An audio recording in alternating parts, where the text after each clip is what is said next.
మీ ఎలాంటి వ్యాపార ప్రకటనలకైనా వెంటనే మా ఛానల్ సంప్రదించండి. నమస్కారం గురు. నమస్కారం.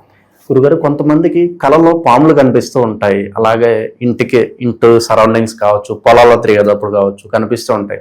సడన్ గా అతనికి ఏంటి నాకు పాములు కనిపిస్తున్నాయి, నాకు నాగదోషం ఏమైనా ఉందా అని సాధారణంగా ఒక సందేహం వస్తుంది అంటారు. మరి నిజంగా ఈ సంకేతాలు గమనించినప్పుడు అతనికి నాగదోషం ఉన్నట్లు మనం నిర్ధారించుకోవచ్చు అంటారు? సర్వసాధారణంగా స్వప్నములో అంటే కల్లో కనిపిస్తే ఉన్నట్టు. ఎందుకంటే ఆ యొక్క స్తోత్రం అది ఏదైతే కనుక వేదమంత్రం ఉందో, నాగ వేదమంత్రంలోనే ప్రారంభంలోనే చెప్పబడింది స్వప్రాది కరణేషు. అంటే స్వప్నములో తరచూ గనక నాగదేవత దర్శనం ఇవ్వటము చాలా విశేషం.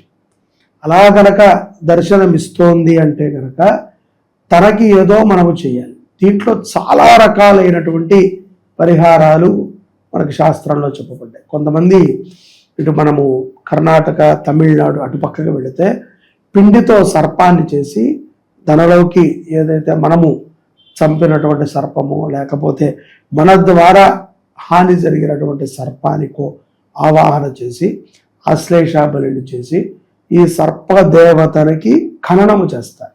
అంటే మానవుడికి ఎలా అయితే కనుక సంస్కారం చేస్తారో అట్లాగే ఈ సర్పానికి హోమం చేసి ఈ సంపాదాజ్యం నుంచి జాగ్రత్తగా తీసుకువెళ్ళి దాన్ని హోమం చేసి అదంతా బూడిదయ్యాక నదీ తటాకంలో వదిలిపెడతారు. ఇదొక విధానం ఉంది సర్పదోషం తొలగటానికి. అలాగే జన్మ జాతకము రీత్యా సర్పదోషాలు ఉన్నా కూడా సర్పము తరచూ కల్లో కనిపిస్తూ ఉండటము, ఈ కనిపించేటటువంటి దృశ్యంలో కూడా కొట్టుకుంటూ ఉండటము, కొన్ని బొసలు కొడుతూ కనబడతాయి, కొన్ని నెమల వేసుకున్నట్టు కనబడతాయి. ఈ ఒక్కొక్క దానికి ఒక్కొక్కటి చెప్పబడింది. ఇలా కొట్టుకుంటున్నట్టు కనబడితే శాపగ్రస్తము అని, అలా నెమల వేసుకున్నట్టు కనబడితే నీకు అతి శీఘ్రముగా సంతాన యోగం ఉన్నది, నన్ను ఆరాధన చెయ్యి అని. అలాగే ఏదైతే బొసలు కొడుతున్నట్టు మనకి ఉన్నట్టు ఉంటుందో అది కూడా సర్పదోషము సాంకేతికంగా చెప్పబడింది.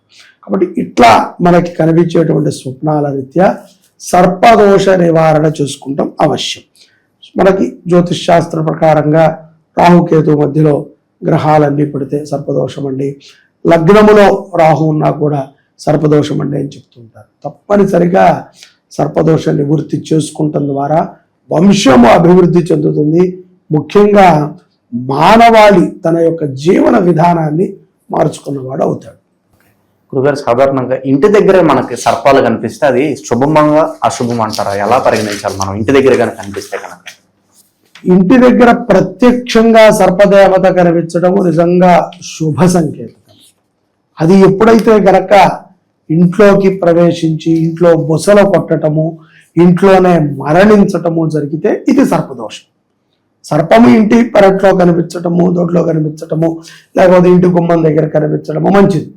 లోపలికి వచ్చి బుసలు కొట్టటము, ఎవరినైనా కాటేయటము, ఇవన్నీ జరిగిందంటే సర్పదోషము ఉన్నది అని మనము కంపల్సరిగా నమ్మాలి.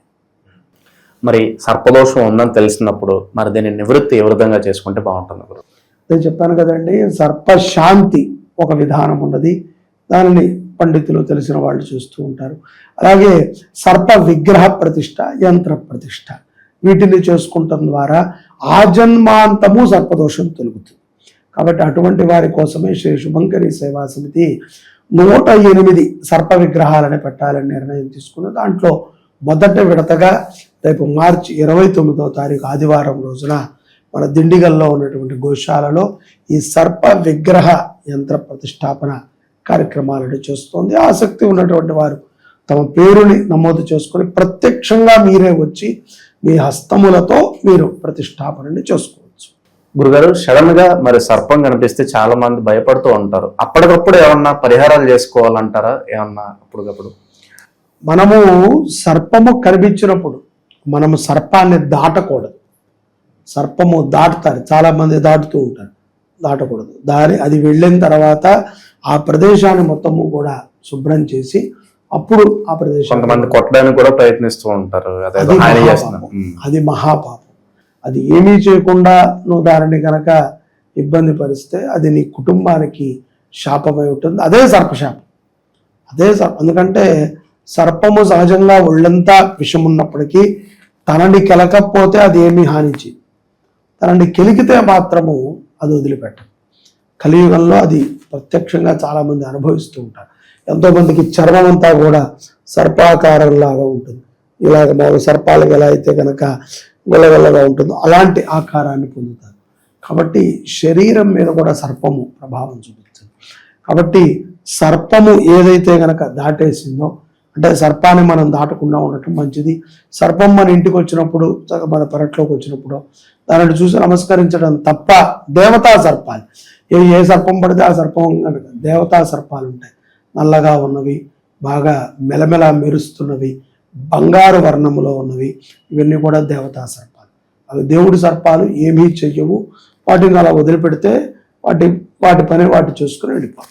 కాబట్టి వాటి నుంచి మనకి ఎటువంటి హాని ఉండదు, వాటిని ఇబ్బంది పెట్టకూడదు. మంచి విశ్లేషణ అందించారు. ధన్యవాదాలు. నమస్కారం.